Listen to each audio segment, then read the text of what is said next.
Hello students, Maths 2, Chapter 6, Circle. Let us recall. In previous standard, we have verified property that the angle bisectors of a triangle are concurrent. म्हणजे आपण ट्रायंगलचे 3 angle bisectors काढले तर ते एकाच पॉईंटमध्ये intersect करतात. We denote the point of concurrence by letter I आणि तो पॉईंट आपण आय या लेटरने डिनोट करतो. Now let us learn incircle of a triangle. आता ट्रायंगलचं इन सर्कल म्हणजे काय तर the circle which touches all the sides of triangle is called incircle of the triangle. जे सर्कल ट्रायंगलच्या तीनही साईडला असं आतून टच करतं त्याला इनसर्कल असं म्हणायचं. And the centre of the circle is called in centre of that circle.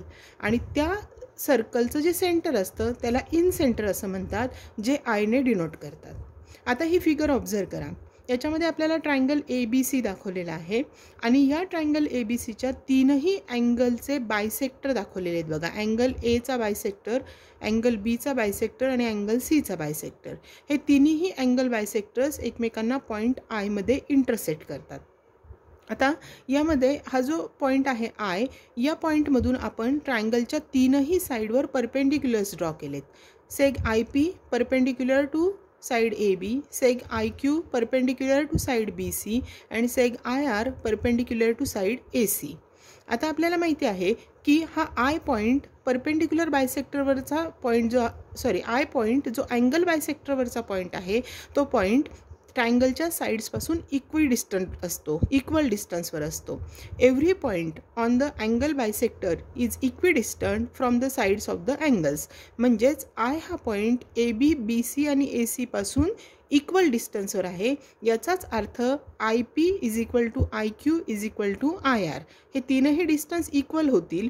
That means I is equidistant from all the sides of triangle ABC and therefore if we draw a circle with centre I and radius IP, ही radius घेऊन जर आपण circle draw केलं तर ते circle ट्रायंगलच्या तीनही साईडला म्हणजे AB, BC आणि ACला टच करेल, आतून टच करेल.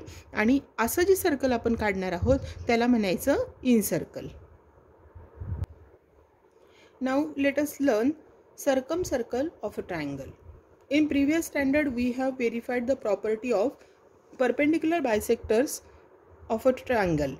The perpendicular bisectors of sides of a triangle are concurrent. म्हणजे ट्रायंगलच्या तीनही साईडवरचे आपण परपेंडिक्युलर बायसेक्टर काढले तर ते एकाच पॉईंटमध्ये इंटरसेक्ट करतात. And the point of concurrence is denoted by the letter C. त्याला आपण C असं म्हणतो. आता आपल्याला माहिती की every point on the perpendicular bisector is equidistant from the end points of that segment. म्हणजे C हा पॉईंट Q आणि R पासून इक्विडिस्टंट असणार आहे. त्याचप्रमाणे C हा पॉईंट P आणि R पासून पण इक्विडिस्टंट असणार आहे, कारण तो PRच्या पण परपेंडिक्युलर बायसेक्टरवर आहे.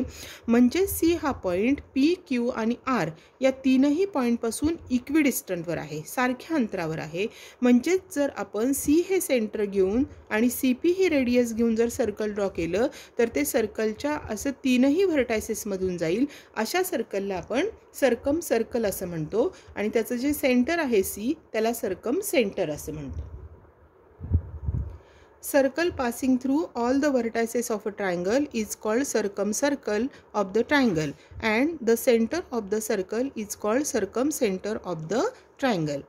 म्हणजे आपण काय बघितलं की इन सर्कल जर आपल्याला काढायचं असेल तर आपल्याला 3 अँगलचे बायसेक्टर काढायला लागतात आणि जर सर्कम सर्कल काढायचे असेल तर कुठल्याही 2 साईडचे आपल्याला परपेंडिक्युलर बायसेक्टर काढून आपल्याला सेंटर मिळवावं लागतं.